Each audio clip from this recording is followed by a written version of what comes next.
The stars were quiet that night. They were always quiet in deep space, far from any planet or station.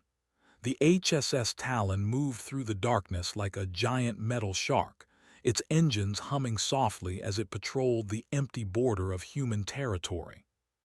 Captain Park June stood on the bridge with his hands behind his back.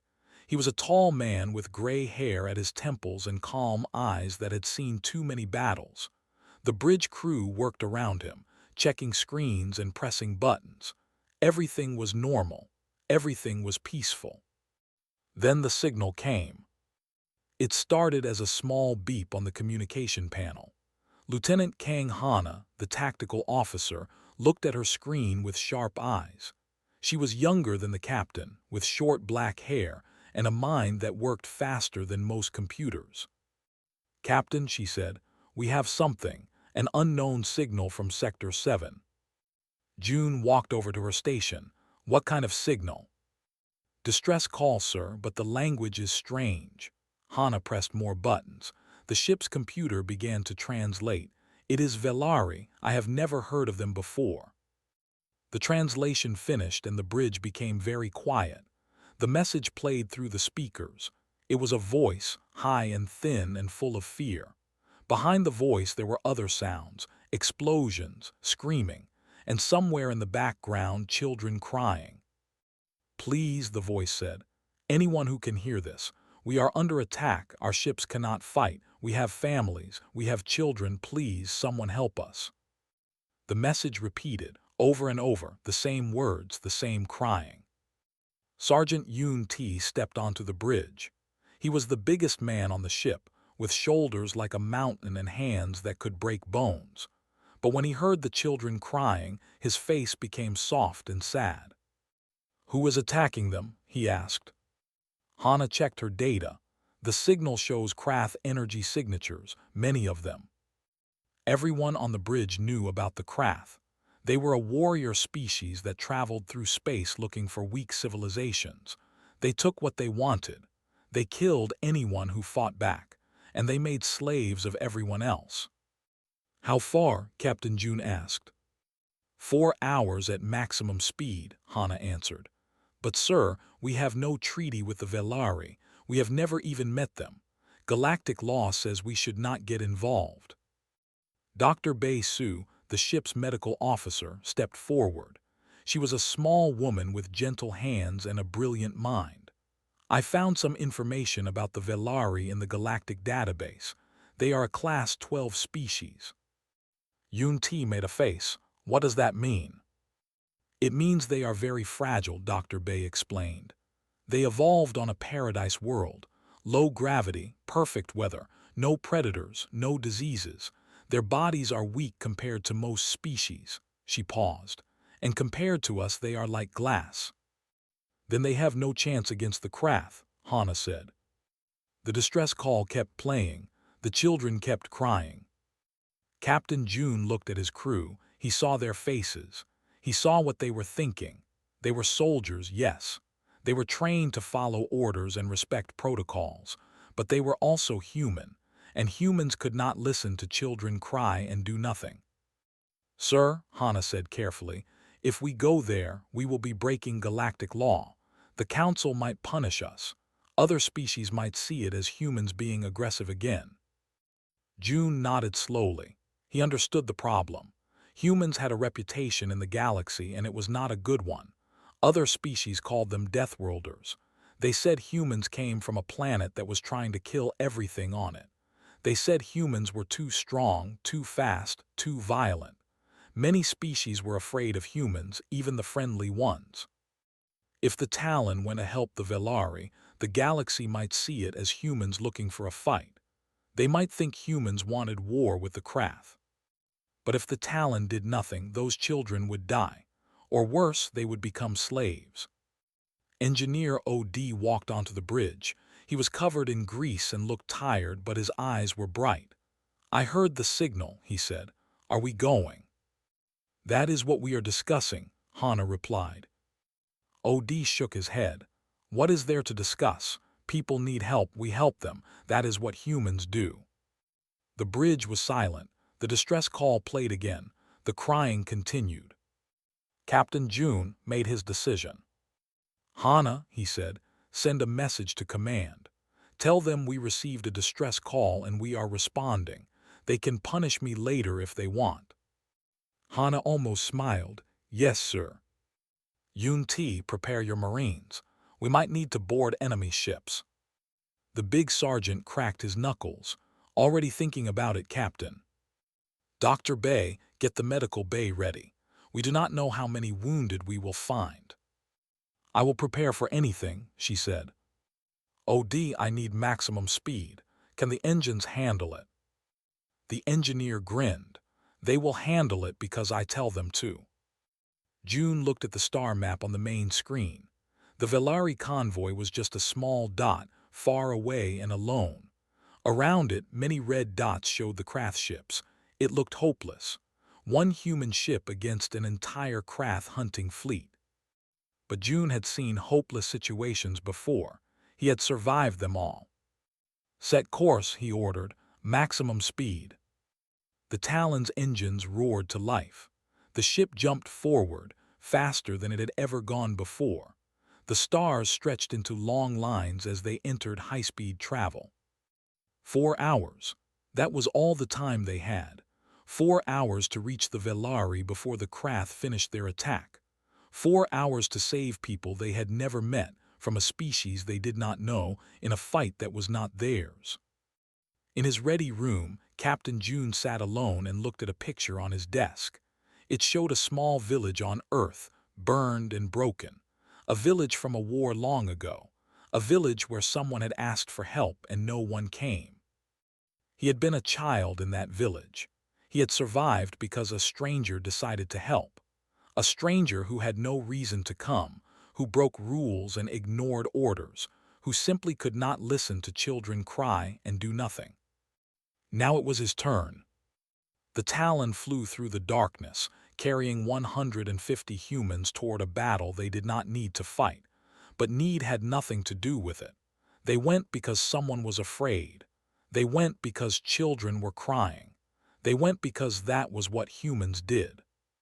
And somewhere in the void, the Velari kept sending their signal, hopping against hope that someone would hear. Someone did.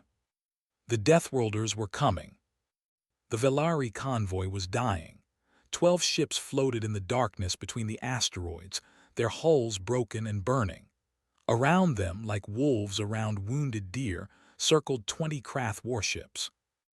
On the largest Velari vessel, Elder Counselor Mythil watched the destruction through a cracked window. He was old, even by Velari standards. His skin was thin and pale, almost see-through. His large, dark eyes were full of tears.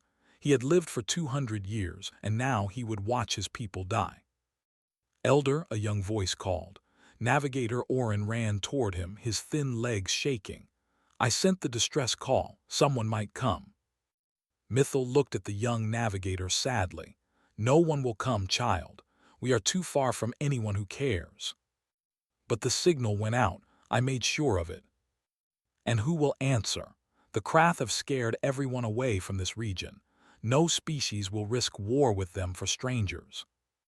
Orin wanted to argue, but he had no words. The Elder was right. The galaxy was full of species, but most of them only cared about themselves. Why would anyone risk their lives for the Velari? Outside, another Krath ship fired its weapons. A small Velari transport exploded in a ball of orange flame. Orin looked away. There had been 30 families on that ship. On the Krath flagship, Warlord Drekken laughed. He was a massive creature, covered in hard gray scales and sharp teeth. His species had evolved as predators, and they still acted like it. The weak existed to serve the strong. That was the only law he believed in. "How many more ships do they have?" he asked his officer. 11, Warlord, but they are civilian vessels. No weapons, no shields worth mentioning." Drekken smiled, showing rows of teeth. "Then we take our time. Let them feel fear. Let them understand what happens when you travel through Krath space without permission." He was about to order another attack when an alarm sounded.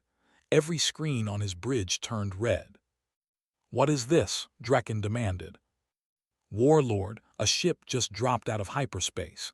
It appeared directly between us and the Velari convoy."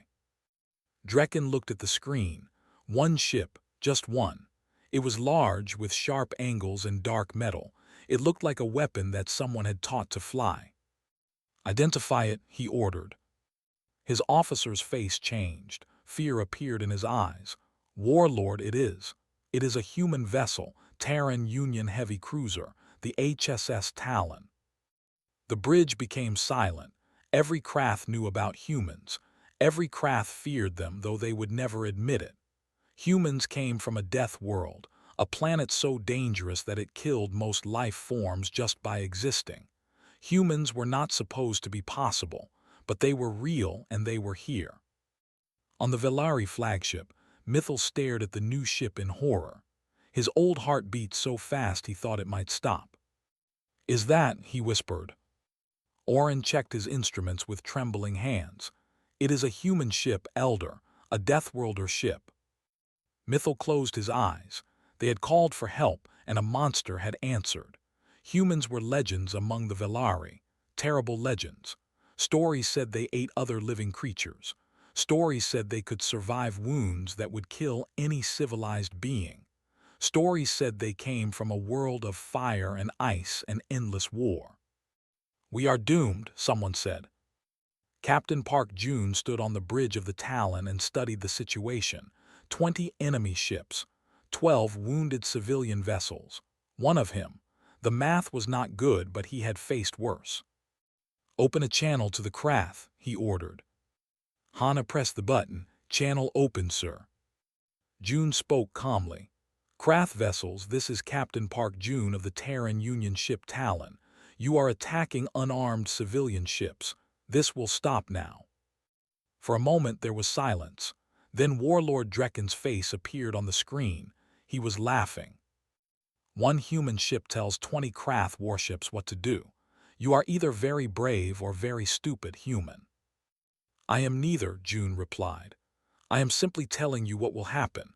Leave now and you can go home. Stay and you will not." Drekken's laughter stopped. His eyes narrowed. "You threaten me. You think one ship can defeat my fleet." "I think you have never fought humans before," June said quietly.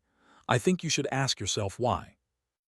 On the Velari flagship, Orin watched the exchange with wide eyes. The human captain was not afraid. He faced 20 warships and spoke as if he was discussing the weather. It was impossible. It was insane. And it was amazing. Elder Mythal finally found his voice. He opened a channel to the human ship. His words came out shaky and weak. "Human vessel, why are you here?" June turned to the new voice. On his screen he saw an alien that looked like it might break if he breathed too hard. Thin limbs, huge eyes, pale skin. This was a species that had never known danger, never known pain, never known the need to fight. "We received your distress call," June said gently. "We came to help." Mythal did not understand. "But we have nothing to offer you. We cannot pay you. We have no value to the Terran Union." "You called for help," June repeated. "That is enough." Before Mythal could respond, the Krath attacked. Drekken had decided that enough was enough. His ships fired everything they had at the Talon. What happened next would become a legend among the Velari. The human ship moved. It did not just move. It danced. Weapons fire that should have destroyed it missed by meters. The Talon spun and rolled and twisted in ways that should have been impossible for a ship its size. How, Orin breathed, how are they doing that? They were doing it because humans had reflexes that no other species could match. Millions of years of running from predators, of hunting prey, of fighting wars had created a nervous system that operated faster than machines. Where Krath gunners predicted the Talon would be, it was already somewhere else.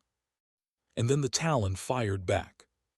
Sergeant Yoon T watched from the Marine Bay as Krath ships began to explode. Lieutenant Hana was controlling the weapons like an artist controlling a brush. Every shot hit. Every missile found its target. In 3 minutes, 5 craft ships were burning. "Prepare for boarding," Yun-Ti told his Marines. "We are taking one of their ships." His team nodded.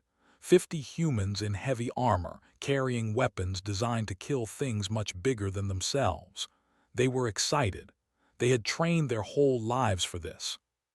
The Talon flew close to a craft cruiser. Yun-Ti's team launched across the gap in small pods. They hit the enemy hull, cut through the metal, and poured inside. On the Velari flagship, Mythil watched humans fight Krath soldiers in close combat. The Krath were bigger. The Krath were stronger on paper, but the humans were faster, smarter, and absolutely without fear. A human marine took a wound that would have killed any Velari instantly. He looked at it, said something rude, and kept fighting. Another human broke a Krath soldier's arm with her bare hands. A third picked up a Krath and threw him into a wall so hard the wall cracked.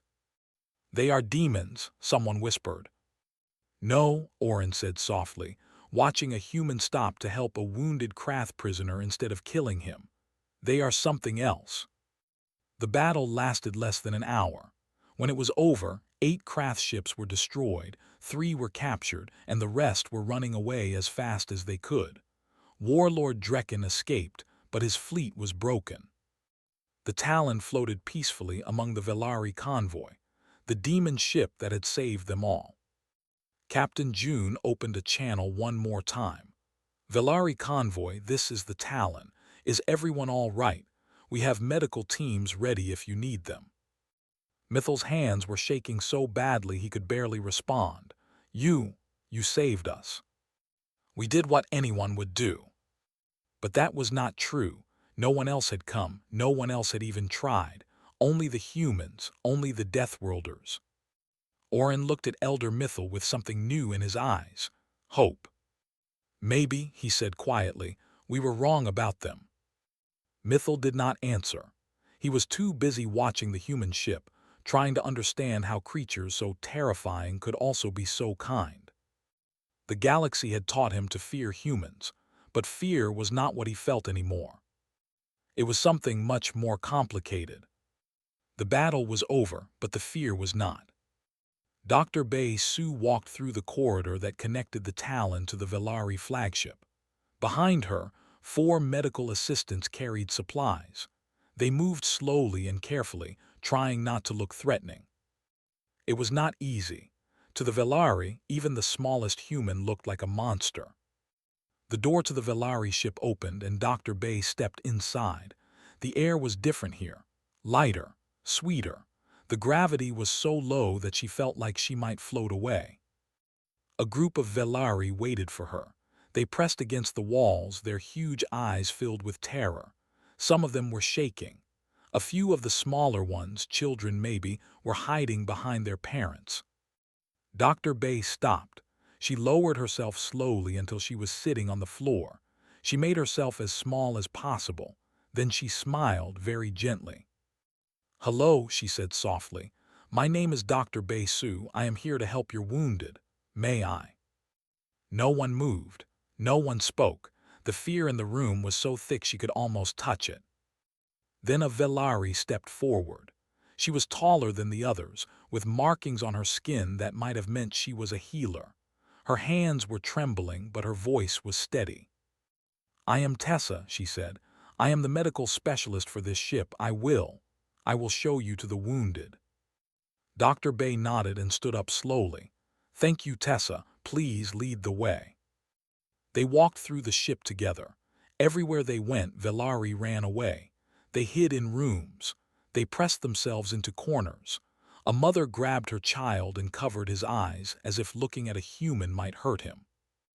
Dr. Bei pretended not to notice. She had expected this. The Velari had been taught to fear humans since they were bobbies. You could not change that fear with words. You could only change it with actions. The wounded area was crowded. Dozens of Velari lay on beds that looked like they were made of clouds. Their injuries were terrible: burns, broken bones, deep cuts. Many of them would not survive without help. Dr. Bei's team got to work. They moved among the beds, checking wounds, giving medicine, wrapping bandages. They worked quickly but gently, treating each patient like they were made of glass. Because to humans they were. Tessa watched the humans work. She could not understand what she was seeing. These creatures were supposed to be violent. They were supposed to enjoy causing pain. But the human doctor touched her patients with more care than Tessa had ever seen. When a wounded child cried, the doctor made soft sounds and stroked his head until he calmed down. "Why?" Tessa finally asked. Dr. Bay looked up from her work. "Why what? Why are you being so gentle? Our species has always said humans are dangerous, violent. You come from a death world, you eat other creatures, you fight wars for fun." Tessa's voice shook. "Everything we know about you says you should be hurting us, not helping us." Dr. Bay was quiet for a moment. Then she sat down next to Tessa, moving slowly so she would not scare her. "Let me tell you about my home," she said. "Earth is dangerous, yes. We have animals that can kill with one bite. We have weather that can destroy cities. We have diseases that have killed millions. Growing up on Earth means learning to survive." Tessa nodded. This matched what she knew. But Dr. Bay continued, "Surviving alone is almost impossible. Humans learned very early that we needed each other. We formed groups, families, communities. We protected the weak because the weak might protect us someday. We helped strangers because strangers might help us." She looked at the wounded Velari around them. "Our planet taught us to fight, yes, but it also taught us to care. You cannot have one without the other. A species that only fights will destroy itself. A species that only cares will be destroyed by everything else." Tessa tried to understand. "So you help us because it helps you?" "No," Dr. Bay smiled sadly. "We help you because you are hurt, because helping people who are hurt is what we do. There is no other reason. There does not need to be." On another part of the ship, Captain June met with Elder Counselor Mythil. They sat in a small room with soft walls and dim lights.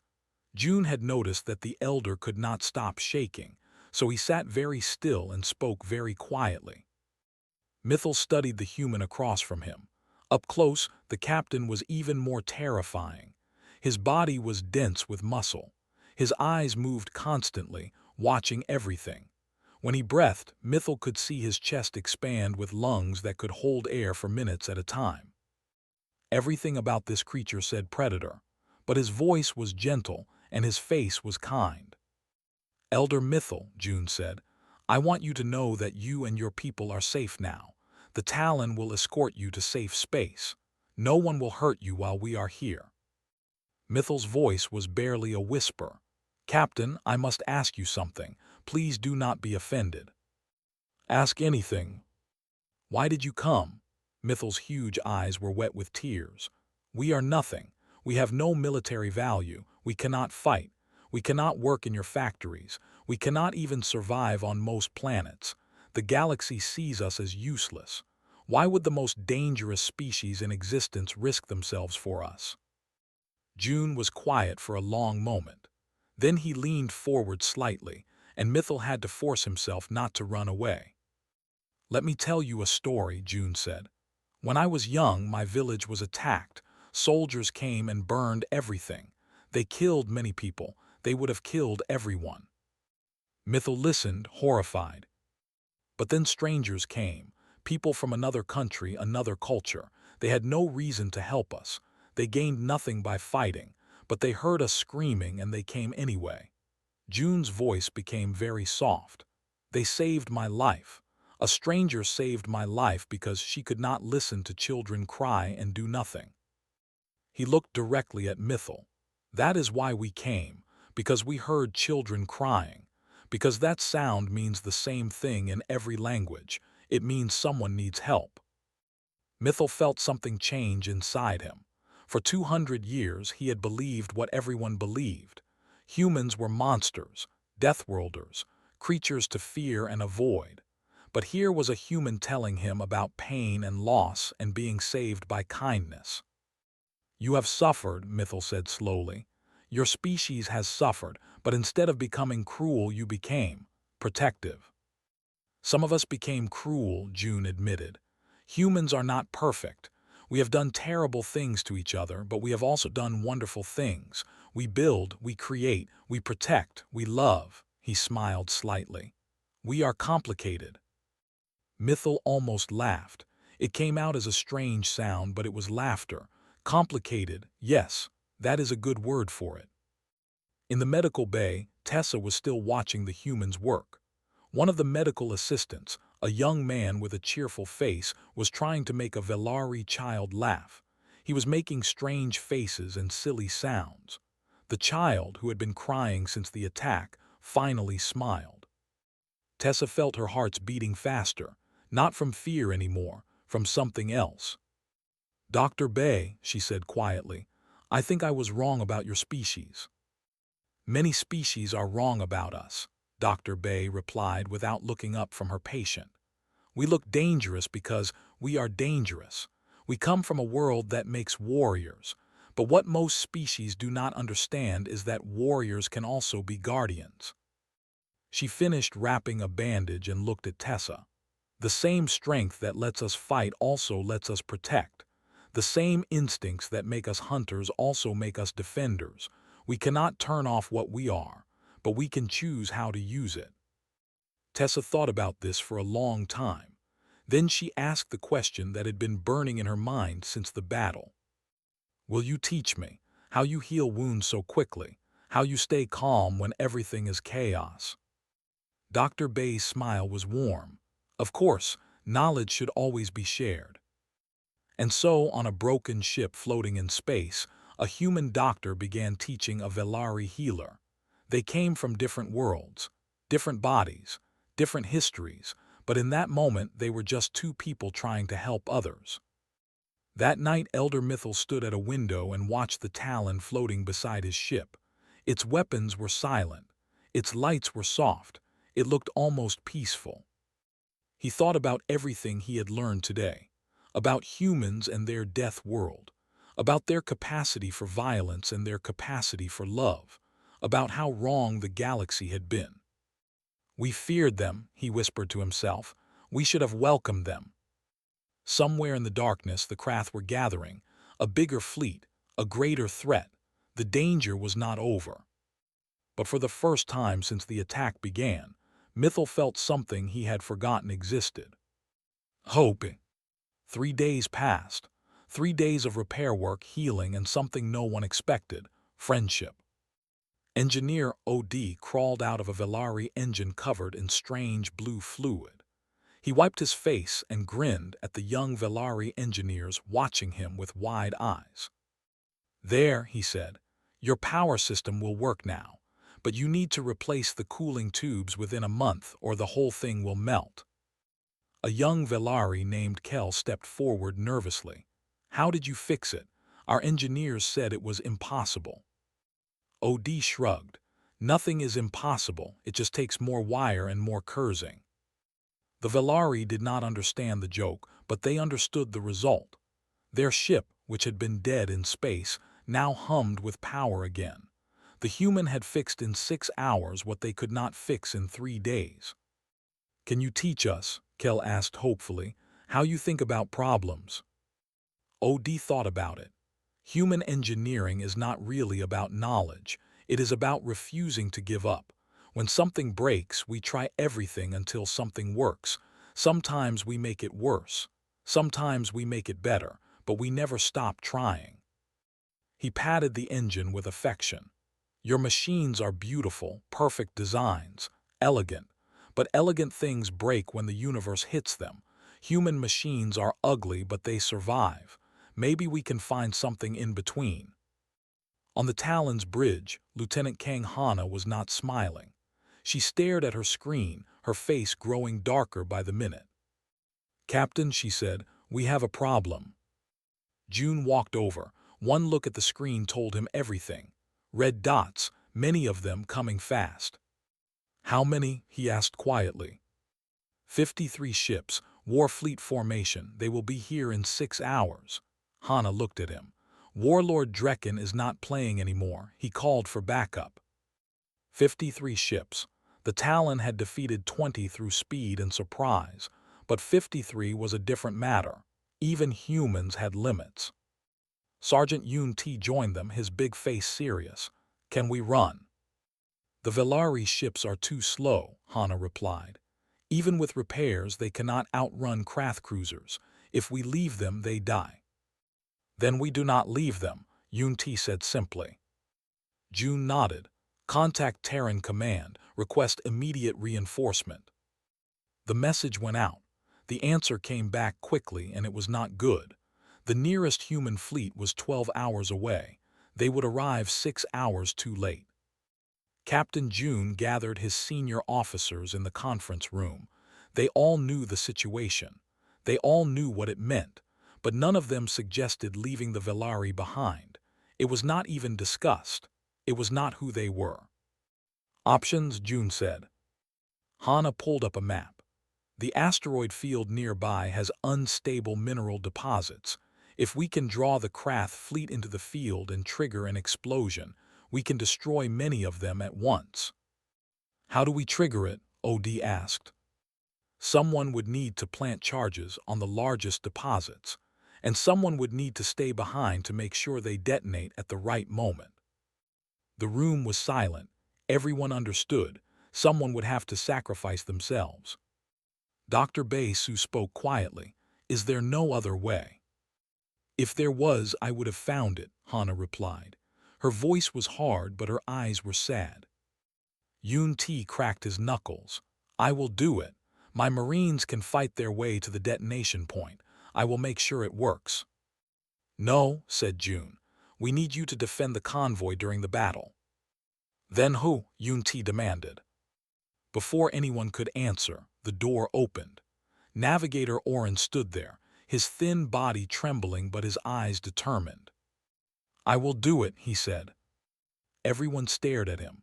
A Velari, volunteering for a suicide mission. "You cannot be serious," Hana said. "No offense, but your species cannot survive that kind of mission. The radiation alone would kill you." Oren stepped forward. "I sent the distress call. I brought you here. My people would be dead already if not for me." His voice cracked. "Let me do something more. Let me be more than just a frightened navigator who got lucky." Captain June studied the young alien. He saw the fear in those huge eyes. He also saw the determination. Oren was terrified, but he was going to do this anyway. That was the definition of courage. "Oren," June said gently, "you have already done enough. You saved your people by making that call. No one asks for more." "I am not asking for permission," Oren said. "I am asking for the chance to prove that Velari are not helpless. We have been running and hiding our whole history. Maybe it is time we stood and fought." The room was quiet. Then Elder Mythil appeared behind Oren. He had heard everything. "Oren," the elder said softly, "you are young. You have so much life ahead of you." "So do the children on this convoy," Oren replied. "If I do not do this, they have no life at all." Mythil looked at Captain June. "Is there truly no other way?" "There might be one," OD said suddenly. Everyone turned to him. "The detonation system does not have to be manual. I could modify it for remote activation, but I would need help." He looked at Oren. "Can you show me the Velari communication frequencies? If we combine human explosives with Velari signal technology, we might be able to trigger the charges from the Talon." Oren's eyes lit up. Yes, I can do that." For the next 4 hours, OD and Oren worked side by side. The human engineer and the Velari navigator, building something new from pieces of both their technologies. It was strange and ugly and probably should not work. But it might. That was all they needed. Meanwhile, Captain June visited Elder Mythil one more time. The old Velari was standing at a window, watching the stars. Elder June said, "I want you to know something. Whatever happens tomorrow, your people will survive. I promise you that." Mythil turned to look at him. "How can you promise such a thing? You do not control the universe." No, June agreed. But I control the Talon, and my crew controls their choices. We have decided that your people will survive. The universe will have to argue with us about it. Mythil almost smiled. You truly believe you can fight the universe? We have been fighting it since we climbed down from the trees. Sometimes we lose, but we never stop fighting. June placed his hand over his heart. This is what humans are. We are stubborn. We are foolish. We love people we have just met and die for causes that are not ours. It makes no sense and we do it anyway.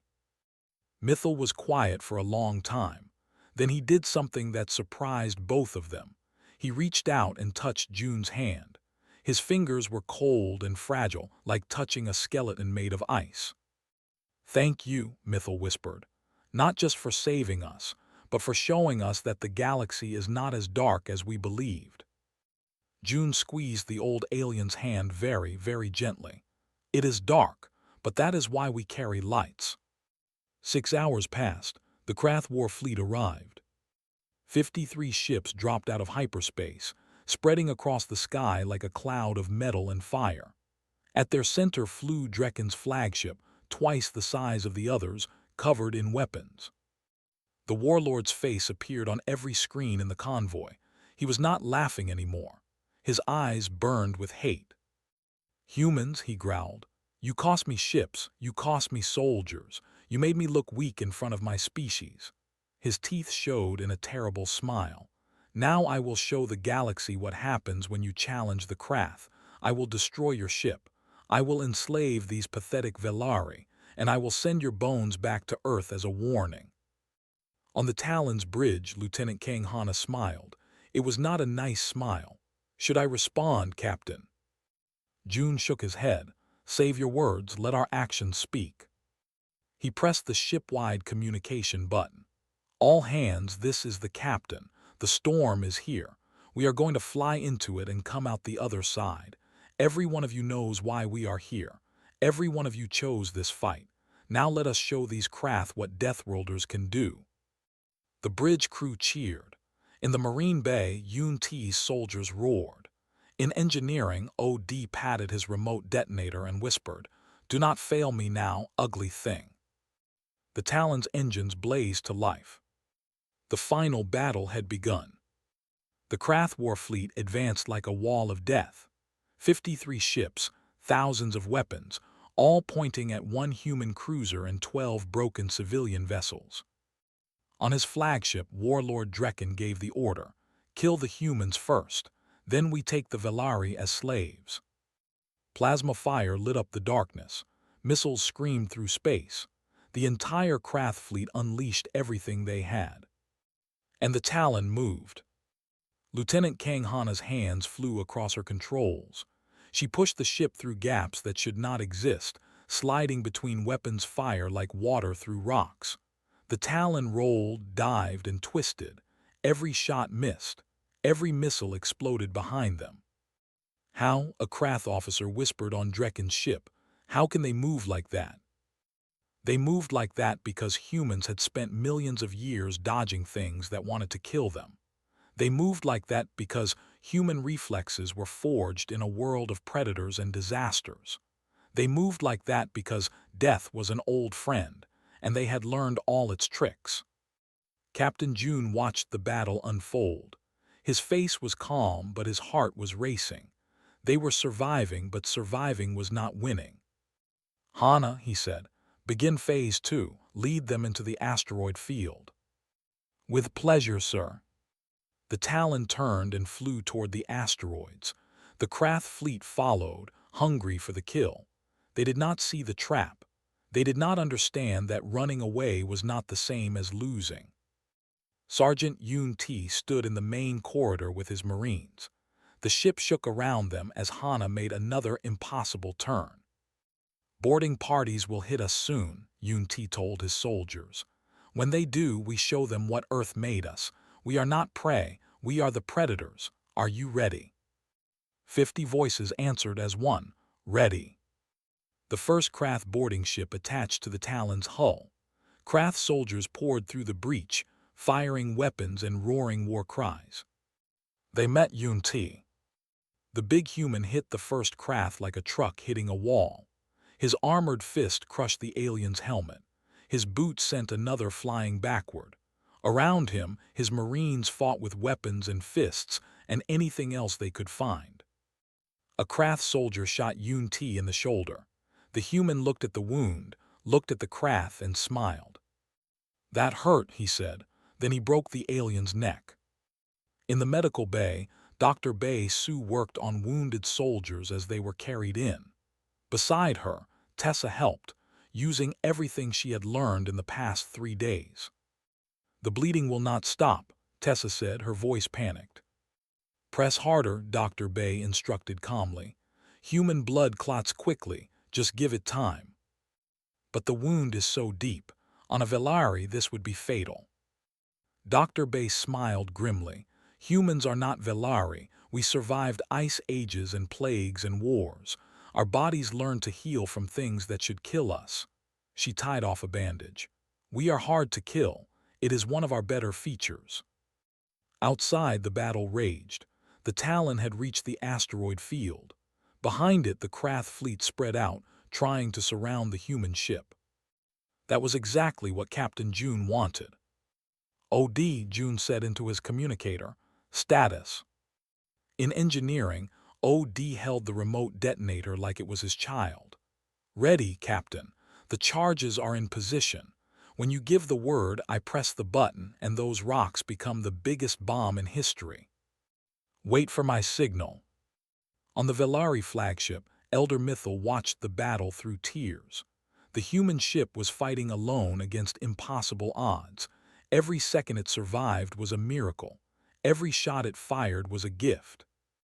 Navigator Oren stood beside him. The young Velari was shaking, but he did not look away. "They are doing this for us," he whispered. "They are dying for us." "Yes," Mythil said softly, "and we will never forget it." The Krath fleet pushed deeper into the asteroid field. They were focused on the Talon. They did not notice the strange devices attached to the largest asteroids.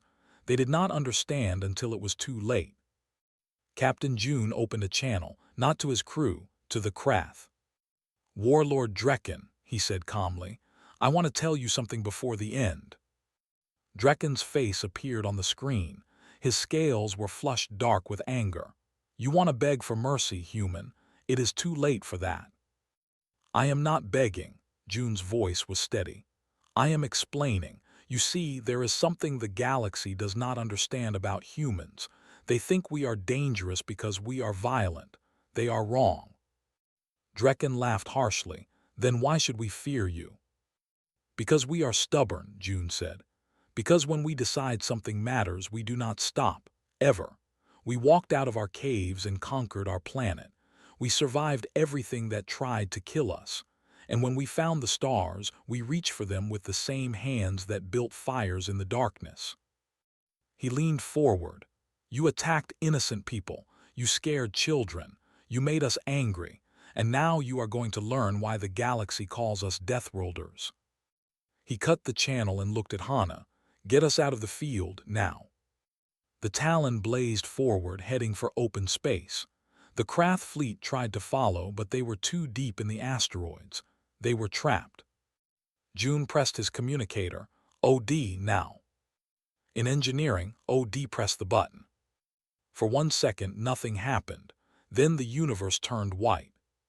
The charges exploded. The unstable minerals in the asteroids added their own fire. A chain reaction ripped through the field, turning rocks into plasma and plasma into death. Krath ships vanished in the inferno. 20 ships, then 30, then more. When the light faded, almost half of the Krath fleet was gone. Drekken's flagship survived. It was damaged, burning in several places, but still alive. The warlord screamed orders at his remaining ships. "Attack, attack, kill them all." But his fleet was broken. The surviving ships were scattered and confused, and the Talon was turning around. Lieutenant Hana smiled that dangerous smile again. "Captain, I have a lock on Drekken's ship." "Do not destroy it," June ordered. "Disable it. Yun Ti, prepare a boarding party. We are taking the warlord." The Talon flew straight at Drekken's flagship. It was suicide, or it should have been. But Hana found the gaps, and the ship slipped through the weapon's fire like a ghost. Yun-Ti's Marines launched across the gap. They hit the Krath flagship hard, cutting through the hull like it was paper. The sergeant led from the front, his armor covered in blood that was not his. They found Drekken on his bridge, surrounded by guards. The warlord drew his weapon. "You cannot take me," he roared. "I am Krath, I am a predator." Yun-Ti walked toward him slowly. Behind the big human, his marines spread out, dealing with the guards. "You are not a predator," Yun-Ti said quietly. "You are a bully. You attack the weak because you are afraid of the strong. You hurt people who cannot fight back because fighting real enemies scares you." He stopped in front of Drekken. The warlord was bigger than him. It did not matter. "I come from a world where everything wanted to kill us," Yun-Ti continued. "We hunted animals that could eat us whole. We survived winters that froze the blood in our veins. We fought wars against each other that killed millions." His voice dropped to a whisper. "And after all that, we still found room in our hearts to protect strangers." He grabbed Drekken's weapon and crushed it in his hand. That is what a real predator looks like. Someone who is strong enough to destroy everything, but chooses to protect instead. The warlord fell to his knees. He had no words left. His fleet was destroyed. His ship was captured. His pride was broken. The battle was over. Hours later, Terran reinforcements arrived to find the Krath fleet shattered and the Velari convoy safe. The commanders could not believe what one ship had accomplished. On the Velari flagship, the refugees gathered to watch the humans prepare to leave. But they did not just watch. They clapped. They cheered. Some of them cried. Elder Mythil approached Captain June one final time. The old alien was smiling now, something he had not done in years. "Captain," he said, "I have lived 200 years. I thought I understood the galaxy. I was wrong." He bowed deeply, his fragile body bending almost to the floor. "Thank you, from all of us. Thank you for teaching us that monsters can be heroes." June bowed back carefully. "We are not heroes, Elder. We are just humans. This is what we do." Navigator Orin rushed forward and grabbed June's hand before anyone could stop him. Human skin felt strange to Velari, warm and rough, but Orin did not care. "I will tell everyone," Orin said fiercely. "I will travel the galaxy and tell every species what you did, what you really are. The Deathworlders who heard children crying and came to help." June smiled and patted the young alien's hand gently. "Tell them the truth, Orin, all of it. We are violent and kind, cruel and compassionate. We are everything at once. But when it matters, when someone is afraid and alone, we come." The Talon departed that day. The Velari watched it go, their huge eyes full of wonder. Months later, Elder Mythil stood before the Galactic Council. He told them everything. He described the terror and the battle and the impossible courage of one human ship against an armada. "We feared the Deathworlders," he said to the Silent Hall. "The whole galaxy fears them, but we feared the wrong thing." His voice rose. "We feared their strength. We should have hoped for their mercy." The council murmured. Some agreed. Some doubted, but no one could deny what had happened. In the years that followed, the story spread. It became a legend among species across the galaxy. The tale of the Velari convoy and the ship called Talon. The story of Captain Park June and his crew, who flew into certain death because they heard children crying. And a new saying appeared among the stars. It was spoken in 100 languages by 1,000 species, whenever the darkness grew too thick and hope seemed lost.